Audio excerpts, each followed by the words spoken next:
Hey guys, what's up? I'm Erin and welcome back to the channel. What if I told you you could withdraw 5% from your portfolio every single year and still have a portfolio that's more than double its size in a decade's time? And also, if you tweaked how you made your withdrawals, going monthly instead of annually, you'd end up with even more. If you're nearing retirement, the scariest part often isn't the market, it's the paycheck problem. How to start spending without breaking compounding. Today, I'm going to go over two different withdrawal strategies, both pulling 5% from a portfolio, but showing how timing can change how much you end up with. No gimmicks, very straightforward, and let's dive in. Here's exactly how I ran this experiment. I used the S&P 500 returns with dividends reinvested for the last full 11 years, going from January 2014 through December of 2024. And I started each time with a portfolio of $500,000, taking 5%. The first situation is the annual approach. Withdraw $25,000 on January 1st before any returns, then let the rest ride. The second scenario is monthly. Withdraw $2,083 at the start of each month, then apply that month's return. We're going to keep this super simple and clean, no taxes, no fees, nominal dollars, so non-inflation adjusted dollars, and the market follows the identical path. The only difference is when the cash leaves. For clarity, this demo only looks at the equities portion of a retiree's plan. Many retirees in reality are also going to have a cash bucket to draw on, or maybe intermediate holdings for near expenses. But we are setting those elements aside to simply focus on a fixed annual or monthly withdrawal from the equities portion of a portfolio to isolate the effective timing. So let's start with the annual version. We start in 2014 with a $500,000 portfolio, and on January 1st of every single year, we pull $25,000 before any returns. From there, the S&P 500 total return does the heavy lifting. Dividends get reinvested, and compounding happens month after month. Watch 2018, a sharp drop in the portfolio, but that doesn't break the plan. In 2019, it reminds us why we stay invested. One strong year can more than repair the damage. We hit another rough patch in 2022. And again, discipline beats prediction. Across those 11 years, we end up withdrawing $275,000 in cash and never pause the compounding. Even with those withdrawals, the portfolio grows to about $1.29 million by the end of 2024. And that's really the whole point. A simple rules-based approach allows you to withdraw money you need for your expenses while leaving the remainder of your portfolio compounding. Let's take a quick moment to look at the month-by-month path. We usually quote annual returns, but markets don't move in straight lines. Even in a great year, there are still red months. 2019 was up big overall, yet May was down 6.35%. Even in rough years, you still get big green bursts. 2022 finished down, but July popped over 9%. 2020 showed how wild the path can truly be. March was down over 12%, immediately followed by April up almost 13%. That intra-year movement matters when you're withdrawing. When dollars leave determines what they'll miss, and that's one reason why spreading out your withdrawals over time can help to keep more money of your invested and working harder for you. Let's look at another example.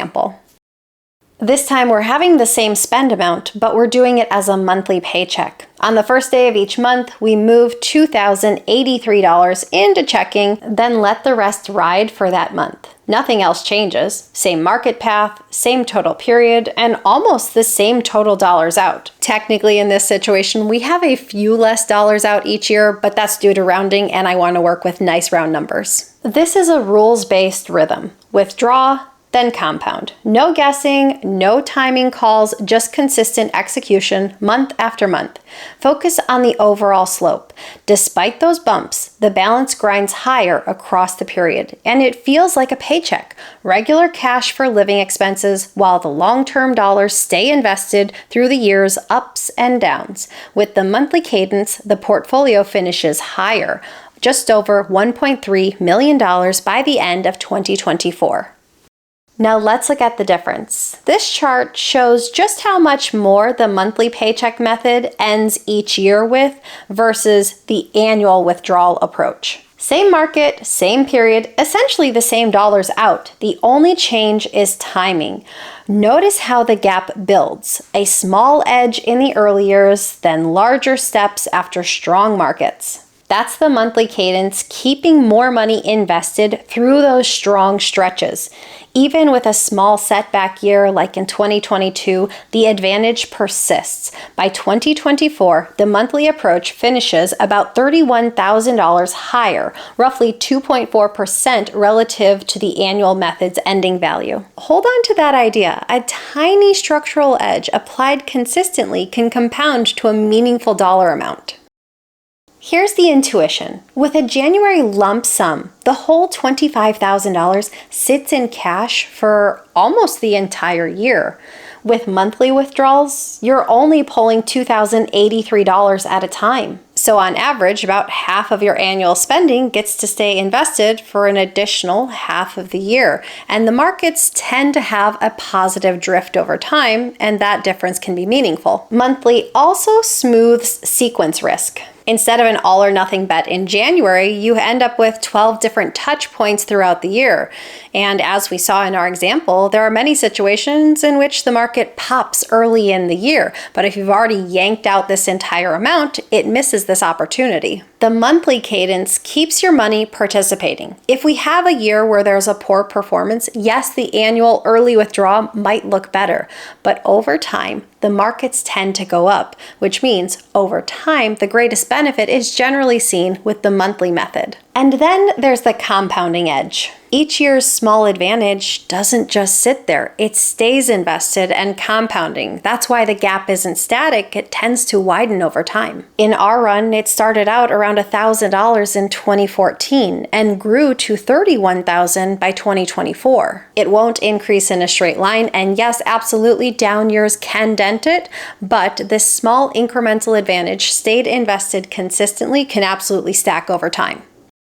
In rough markets, this gap isn't a straight line. It wobbles with the path of returns. If the year starts out red, that annual January withdrawal can look better because you're pulling that money out before the market takes a dive. With the monthly cadence, more of your money is still in the market as it falls, so the lead can shrink or even flip short term. But flip the script when the year starts and continues strong, which is what happens more often than not, you'll see the monthly method pull ahead simply because more of your dollars stay invested for longer. In choppy back and forth years, spreading withdrawals across 12 touch points dampens timing luck. You're not making one all or nothing bet on January. Zoom out and the story is simple. Across many years, there tends to be a net positive drift. The monthly small advantage does tend to stack and compound over time. Now, it may not grow every single year, but over time, we tend to see that come out ahead. One more quick housekeeping task before we wrap up. In real life, withdrawals tend to increase with inflation. Maybe that's a 2 or a 3% cost of living adjustment. That does change the total absolute dollar outcome, but the monthly advantage still persists. Now let's go over some of these what-if scenarios that often pop into the minds of retirees. Sequence of returns risk matters most in early retirement, but doing these monthly withdrawals again can keep more of your money invested for longer, and it can help to smoothen out this path over time. Another very important piece of the puzzle you want to pay attention to is taxes. And taxes depend on the account you pull from. From a traditional IRA or 401k, you're going to owe taxes and you're later going to have to deal with RMDs. From a Roth, qualified withdrawals are tax-free, which changes the net cash you need. In a taxable account, you may realize capital gains, and dividends can fund part of the monthly cash flow. Fees and trading activity would introduce some friction to either of these portfolio, whether we were pulling money on an annual basis or on a monthly basis. It wouldn't change the gap and it wouldn't change the direction. Monthly would still likely pull ahead simply because it's about timing in the market. And remember, both of these examples were oversimplified simply because most retirees are not sitting 100% in equities. Over time, a retiree would likely rebalance their portfolio, and this would again help to smoothen out volatility volatility. And adding a simple cash buffer to your portfolio, whether that's 6 to 12, maybe even 24 months sitting in cash or T-bills or cash-like accounts so you can pull from there rather than having to pull from your portfolio during those severe down times, can make your portfolio more robust and last longer. You might also follow something like the guardrails approach, where you increase the amount you are taking out of your portfolio when the market is up, and you reduce the amount you are taking out when the market is down. And I have done an entire video on this, and I will link it above and down below if you're interested in checking it out. But following this approach can allow you to spend more in retirement, take more from your portfolio, while again, keeping your portfolio strong and robust for the long term. And I really do think there's a behavioral win here when it comes to taking a monthly draw from your portfolio, because that in a way feels like a paycheck. This is something that can feel so familiar to us as we had a paycheck all throughout our working career. Having one lump sum end up in your account on a one-time basis throughout the course of the year, that can be something that's a bit more jarring.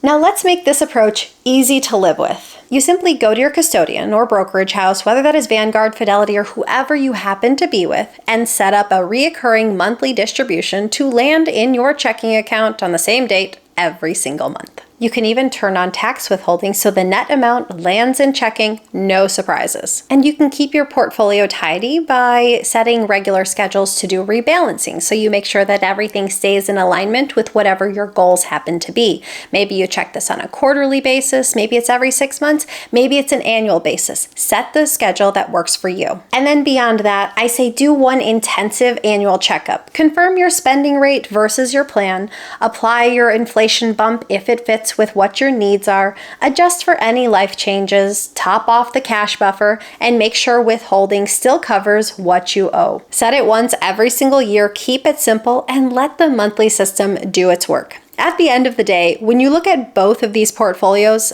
I would call them a major win. Over the course of those 10 or 11 years, both portfolios more than doubled. But when you look at pulling on an annual basis or pulling on a monthly basis, we do see that when you pull on a monthly basis, it's more likely that your portfolio would come out ahead because that money stays invested for longer. So why not stack the deck in your favor and go with the approach that is more likely to come out ahead? But like I said, both of these situations are a win. You are still able to pull out your $25,000 every single year, spend and cover your needs in retirement, and have a portfolio that more than doubled. We all know by now that keeping your money invested is the best approach, but there are some small tweaks you can do here and there that give you a slight edge, and sometimes those slight edges can really add up. What are your thoughts? Do you prefer an annual draw or a monthly draw? Leave them in a comment down below. I post new videos every single week. If you got anything at all out of this one, please give it a like. If you're new here, please consider subscribing, or if you know of someone who might get something out of this type of content, please consider sharing. I'll see you soon. Bye. January, past full 11. Then let the rest lie. Oh my goodness. Any returns, then let the rest lie. I've been filming for 2 hours already and I'm dying over here. I don't even know what I want to say. Can be why spreading. I am dying today. That's a terrible sentence. I acknowledge that, and I don't brag on a portfolio if there was massive lump. Let's not say massive, because massive means different things to different people, and I don't know what that means to anyone in particular. Keep it system.